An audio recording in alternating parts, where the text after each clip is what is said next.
జై నిజ గురుభ్యో నమ.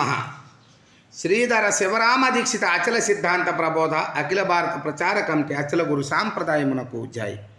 శ్రీ పూర్ణానంద వంక ఎర్రన్నార్య పాదసేవితము నిశ్చలానంద గుల అప్పార వార్య తశిష్య కళారత్నం కరుణానంద చోడిపల్లి నారాయణార్య సద్గురుభ్యో నమో నమ.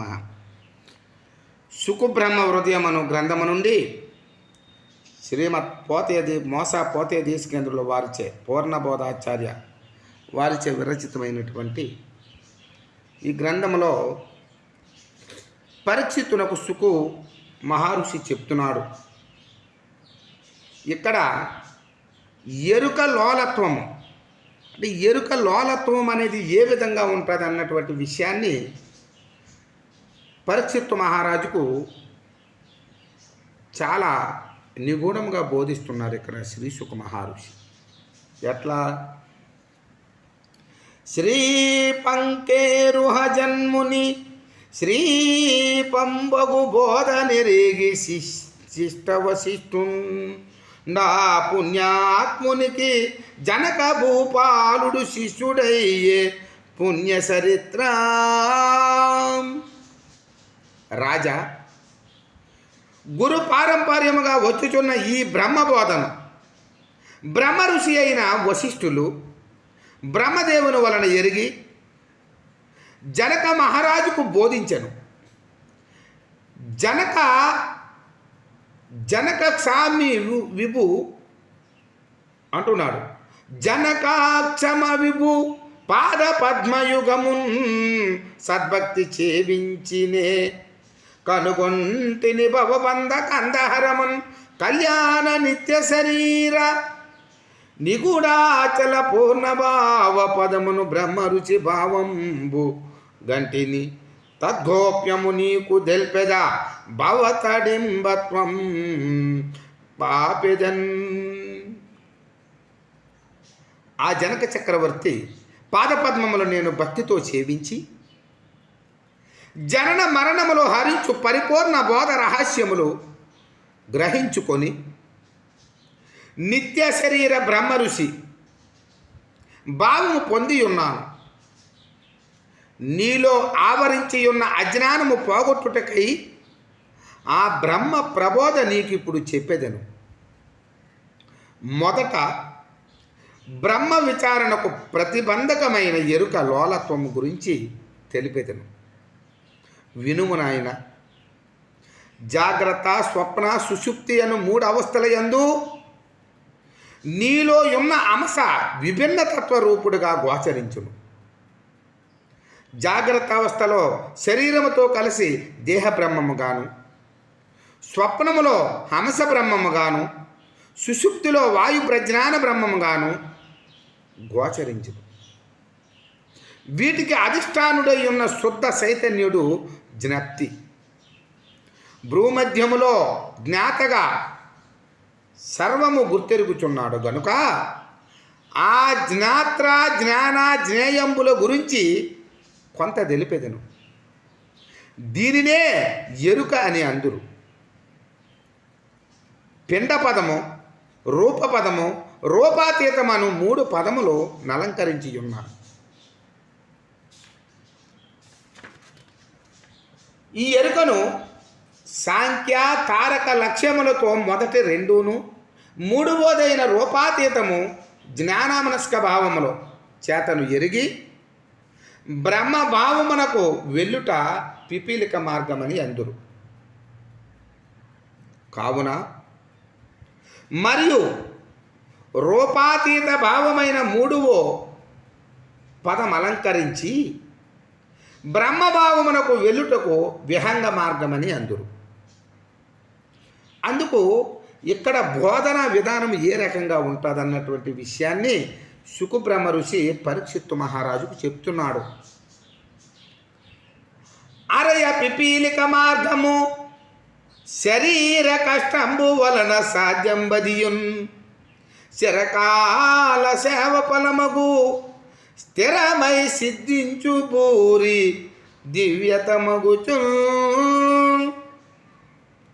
పిపీలిక మార్గములో దేహేంద్రియములు, అంతరేంద్రియములు పలు సాధనల వలన లొంగించి ఏకాగ్ర చిత్తమున సంపాదించి బ్రహ్మజ్ఞానము పొందవలసి ఉన్నది. దీనికై ఎక్కువ కాలము సాధనలు చేసి గురుసేవ ఫలము వలన పొందవలసి ఉన్నది. అట్లు సాంగోపాంగముగా బ్రహ్మభావము బడియుటే పిపీలిక మార్గమని అందరు. అందుకు అండజ మార్గం బారయ పెండజు బహు పుణ్యజన్మ పేవర వసతో దండ ప్రజ్ఞానమతికి ఖండితముగ నవ్వు బ్రహ్మ కాముక వినరే. బ్రహ్మజ్ఞానాభిలాష గల ఓ పరీక్షణ మహారాజా, రెండవదైన విహంగ మార్గము బహుజన్మ పుణ్యవశమున సూక్ష్మ ప్రజ్ఞ కలిగి ఉన్న వారికి యథార్థ బోధోపదేశము గావించిన చాలునని పెద్దలు చెప్పి ఉన్నారు. అందుకు స్వల్ప పుణ్యమతులు చారీక మార్గంబు బట్టి బ్రహ్మ పదము బట్టలేరు. సంశయాత్మనగుచు జనన మరణ నీర దీపతి తులాగుదురు ధీరవర్యా. పూర్వజన్మ పుణ్యవశమున అల్ప ప్రజ్ఞావంతులై ఉన్నవారికి విహంగ మార్గముచే బోధించిన వారికి ఉత్తబట్టబయలైన బ్రహ్మబోధ వంటబట్టగా సంశయములో పడిపోయి తిరిగి జన్మించు శరీరము తొలగించుకొనలేక మరలా వత్తురు. కావున పిపీలిక మార్గము విహంగ మార్గము అను ఈ రెండు మార్గములు శిష్యుని ప్రజ్ఞా విశేషములు గ్రహించిన ఆచార్యోత్తములు తగిన విధముగా బోధించి గమ్యమునకు చేర్చుతురు.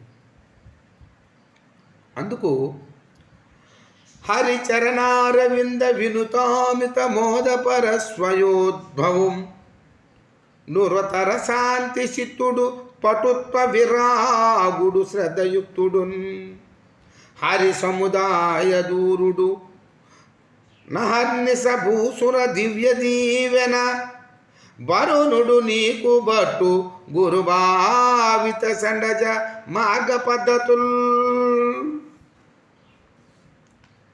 శ్రీహరి పాదపద్మములు నమ్ముకొని ఉన్న పాండవ వంశములో పుట్టినవాడు. పటుత్వమైన వైరాగ్యము వలన నీలో ఉన్న అరి సత్వర్గములను పారద్రోలి నిర్మలమైన చిత్తము కలిగి ఉన్నవాడవు. అను నిత్యము బ్రహ్మజ్ఞానుల ఆశీర్వాదము పొందుచున్నావు. అటువంటి ఏకాగ్రత దీక్షయున్న నీకు విహంగ మార్గములో బోధించినచో ఆ అమోఘమైన బ్రహ్మభావము సులభముగా పొందగలవని భావించుచున్నాను. అందుకే కావున శ్రద్ధాయత్త చిత్తుడవై ఆకర్షింపు. సాధనా చతుష్టయ సంపన్నుడే బ్రహ్మ విద్యాధికారి అగునని పెద్దలు చెప్పి ఉన్నారు. నిత్యానిత్య వస్తు వివేకము, ఇహమూత్ర ఫలభోగ విరాగము, సమాధి, ఇహమూత్తరార్థ ఫలభోగ విరాగము, సమాధి, షట్కమ సంపత్తి, మోక్షాపేక్ష అను సాధన చతుష్టయములలో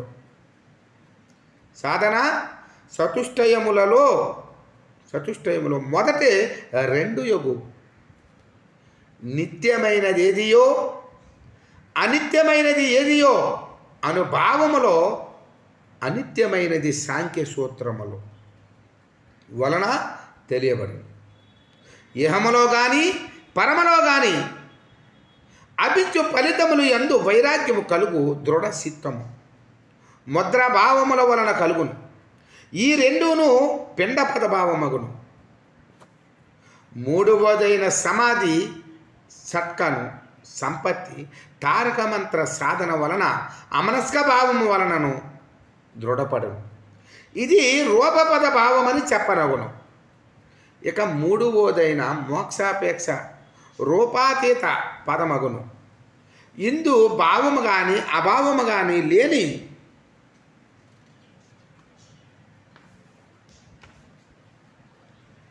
ధర్మాస్తిత్వమే మోక్షమగును. ఆ నిజ ధర్మమునకై ఆపేక్ష కలిగి ఉన్న నీవు సన్నిహిత మృత్యు భయము చేత అనిత్యమైనది దేహ సంపద అని తెలుసుకొని ప్రపంచ వాసనలు త్యజించి నిష్కామ వైరాగ్యము పూని యుండుటచే మొదటి 2 దశలు దాటిన వాడవైతివి. ఇక 3వదైన శమము దమము ఉపరతి తితిక్ష శ్రద్ధ సమాధి అను షట్కమ సంపత్తి గురించి వివరించెదను. ఇది ప్రజ్ఞయను ఆత్మభావమునకు చెందినది గాన వివరముగా చెప్పేదను.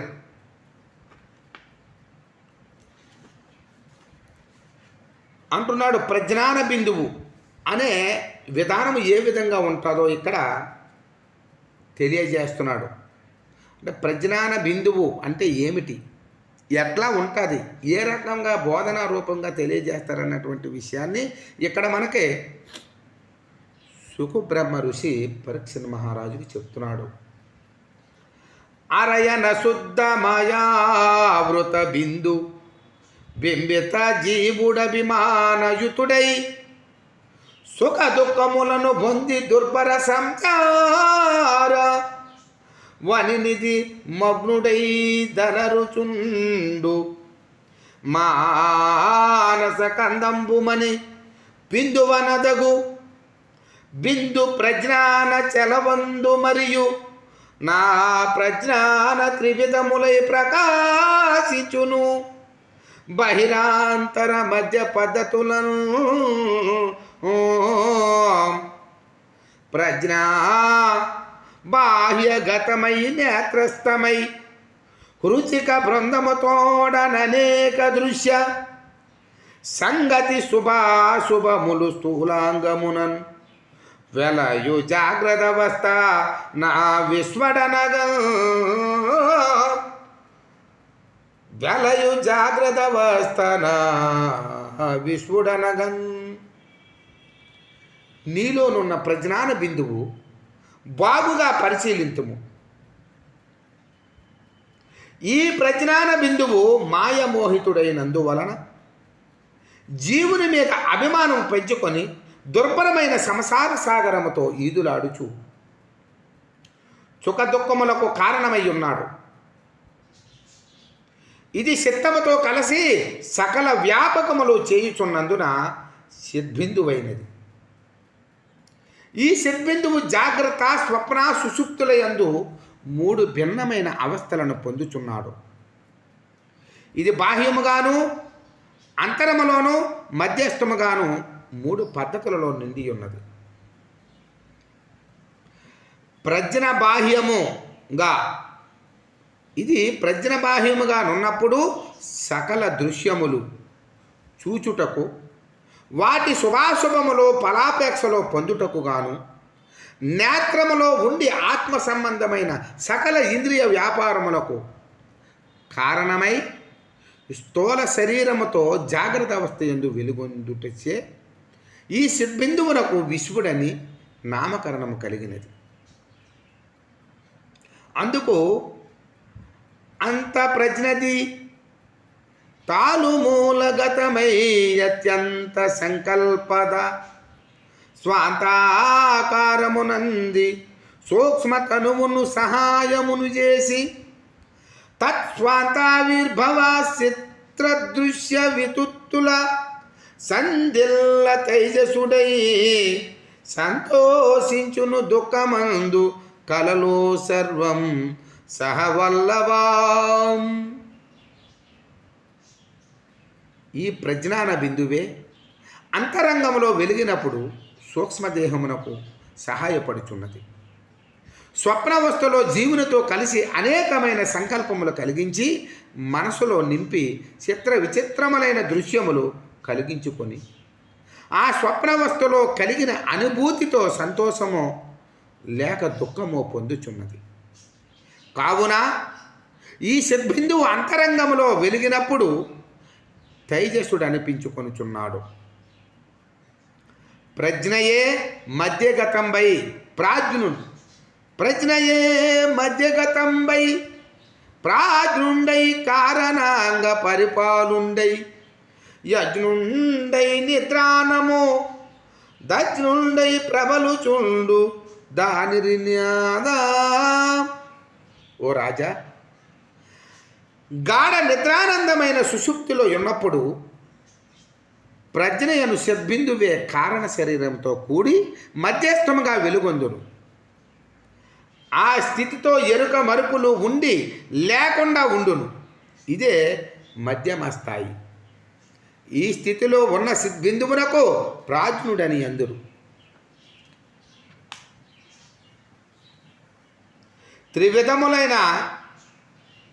త్రివిధములైన ప్రజ్ఞ నిజదీంద్రియ బింబిత భిన్నతుషిత్తుడై ఎవరిల సత్పదంబు గనియందు జనించు మొదంబు తానై ప్రౌమల తేజమూర్తి అయి భాగవతోత్మ ద్రష్టదృశ్యాదృక్వన్మున నొక్క రూపమైతో సురహాస్యమై తత్వమరయన్. ఏకరూపుడై ఉండి కూడా 3 విధములుగా మార్పు చెందిన ఈ ప్రజ్ఞాన చైతన్య స్వరూపము గూర్చి తెలుసుకొనుటే తత్వజ్ఞానమందురు. ఇంకను దేహేంద్రియములతో కలిసి వాటి యొక్క అనుభూతులు పొంది కూడా తిరిగి తేజో విరజితుడై ప్రకాశించి శుద్ధ చైతన్యమూర్తిగా వెలుగొందుచున్నాడు. చూచినది, చూచువాడు, చూడబడేది అంతయు ఆ కేంద్ర స్థానములోనే కలుగుచున్నది. అటువంటి ఈ తత్వరహస్యము తెలుసుకున్నవాడే భాగవతోత్తముడనబడును అని చెప్పి ఈ రకముగా సుఖబ్రహ్మ ఋషి పరీక్షిత్ మహారాజుకు తెలియజేసి తదుపరి విషయాన్ని మరలా రేపటి తరుణములో మనందరం ముచ్చటించుకుంటాము. ఆర్యదర్పణ భావము, నేత్ర పంచీకరణము రేపటి తరుణములో మనం ముచ్చటించుకుందాము. జై నిజ గురుభ్యో నమః. జై గురుదేవ.